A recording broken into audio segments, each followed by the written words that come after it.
They said no man would ever want Clara Bell, not after what happened last winter. But the day her father slammed his whiskey glass on the saloon table and staked her future on a hand of cards, every jaw in Dustwood dropped. A woman sold for boots. Who could have guessed that would start the most talked about story this town had ever seen? If you believe no woman should be treated like a prize in a card game, and that courage sometimes comes from the unlikeliest places, then hit that like button and subscribe, because you're about to hear the truth behind the deal that shocked an entire county. I remember that day as clear as the sun scorching the boards of Madigan's saloon, the heat pressing in like judgment from heaven itself. The air inside was thick with cigar smoke and the sour tang of spilled whiskey, and every man in town seemed to be there, crowding close to the card table where Jeremiah Bell, once a respected rancher, now sat slouched like a man who'd given up every fight worth winning. His hat was tipped low, but nothing could hide the shake in his hands or the hollow look in his eyes as he stared down at his last few chips.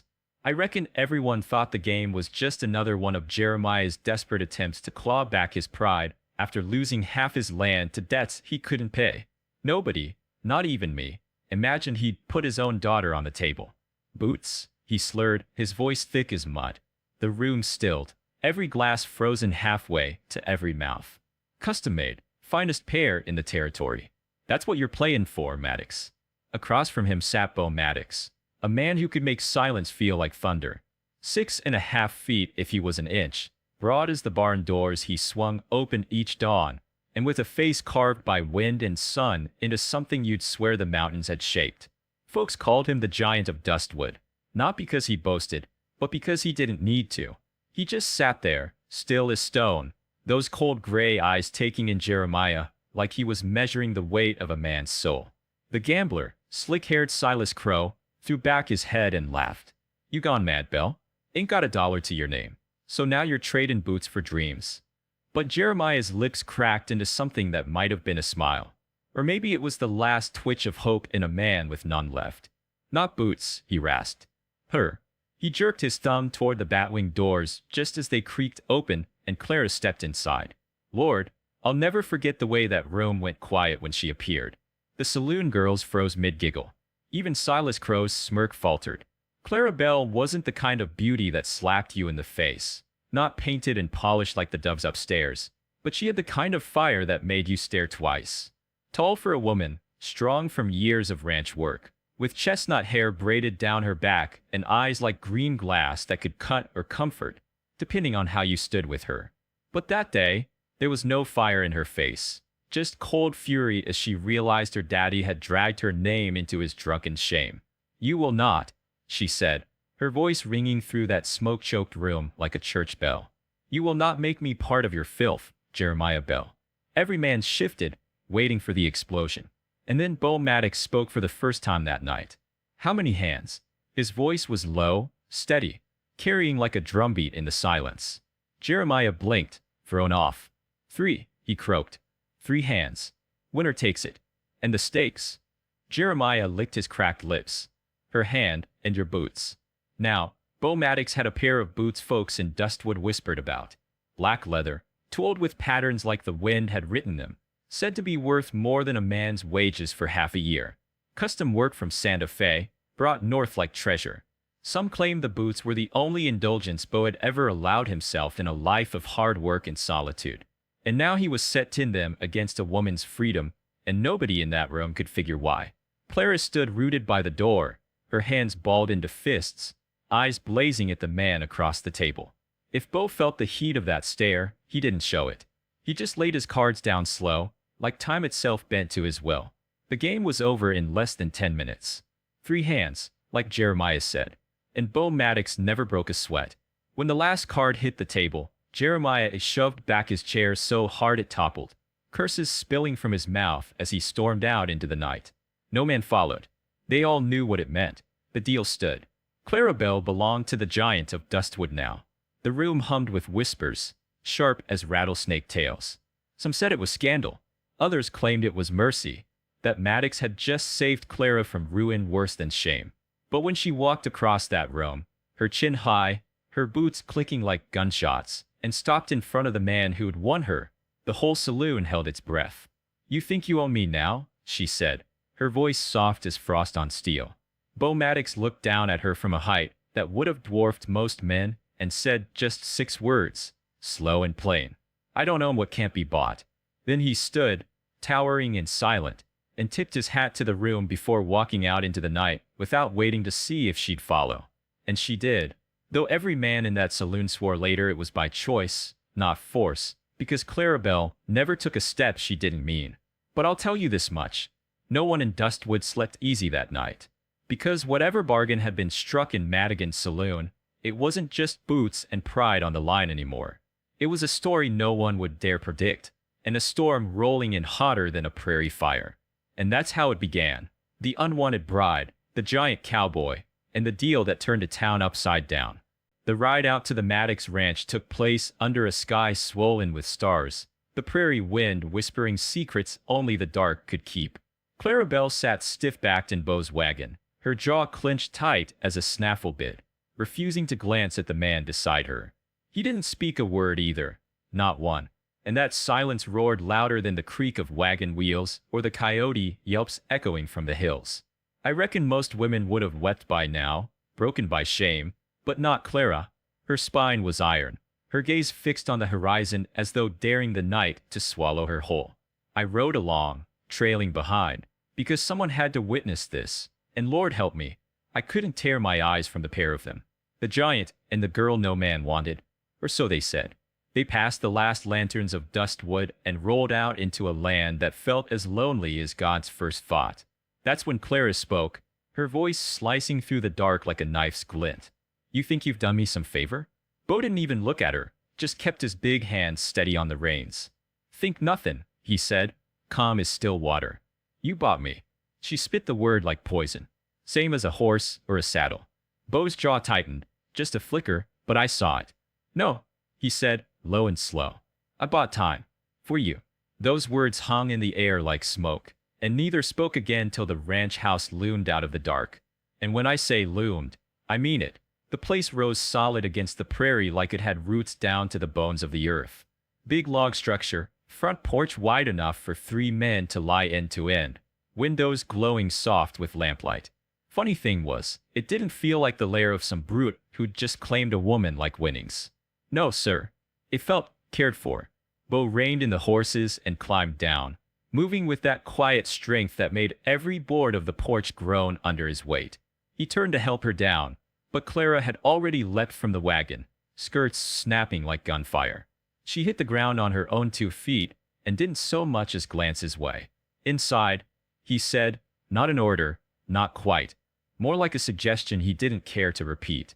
She hesitated just long enough to let him know she'd go because she chose to, then marched up the steps and through the door like she owned it. And Lord above, the look on her face when she saw what waited inside. No dirty dishes, no whiskey bottles, no smell of sweat and neglect like most bachelor ranches.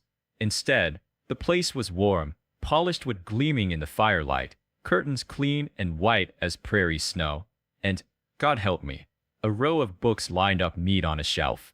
Books, in a house like this. Beau Maddox didn't just own cattle. He owned words.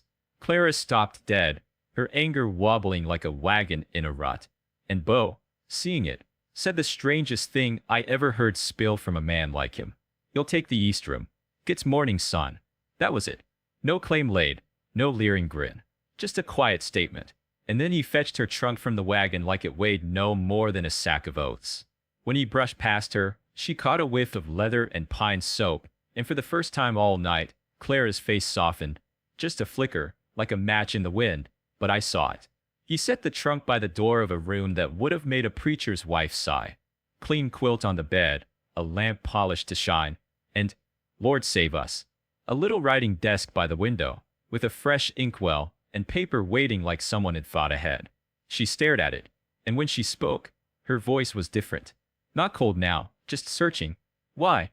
Beau leaned against the doorframe, hat in his hands, those gray eyes steady as iron.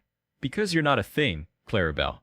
You're a person, and you're free to walk out that door anytime you like. She laughed then, a short, bitter sound. Free? After what happened in that saloon. After every tongue in town's wagging already. Beau's gaze didn't waver. Folks'll talk no matter what you do. You stay if you want. Leave if you can't. Then he set her trunk down and walked away, his boots thudding quiet on the stairs. I swear, Clara just stood there for a full minute, her hands curled at her sides like she didn't know whether to cry or curse. And outside that window, the prairie stretched black and endless, and I reckon that was the first time she wondered if maybe, just maybe, her daddy's shame didn't have to be the end of her story. But if you think Dustwood was about to let it lie, you don't know small towns. By morning, every mercantile counter and church pew was buzzing like a hive. She cost him boots. Can you believe it? Said Mrs. Larkin over her bolt of calico. I heard she fought him tooth and nail all the way to the ranch, hissed another. Mark my words, muttered old man Fletcher by the stove. A girl like that'll ruin a man, giant or not. And in the middle of it all, Marcus Crow, Silas's brother, sat smiling like a wolf. Because men like him smell weakness the way coyotes smell blood. And Clara Bell, though she didn't know it yet, was about to find out that the worst storm wasn't over. It was just riding in from the east. And as for Maddox, that man who bought a bride and gave her freedom in the same breath, he was about to prove something no one in Dustwood believed anymore, that kindness in the right hands can be more dangerous than any gun. By sundown, the Maddox ranch felt like a powder keg. The wind had teeth now, rattling the shutters, carrying the scent of something coming. Clara Bell stood at the east window, Colt in hand, every lesson Bo taught her echoing in her mind. Breathe steady. Aim true. Never point at what you won't kill. Outside, Bo waited in the yard, still as a boulder, his Winchester slung but ready. When the hoofbeats came, 5 riders cutting across the prairie like wolves, he didn't move. Marcus Crow led them. That lazy grin stretched across his face like barbed wire. Well, if it ain't Mr. Boots himself, Marcus called, reining up at the fence. And his prize. His eyes slid to Clara, sharp and mean. Tell me, sweetheart, what's it like being worth less than leather? Clara's grip tightened, but her voice rang clear as a bell.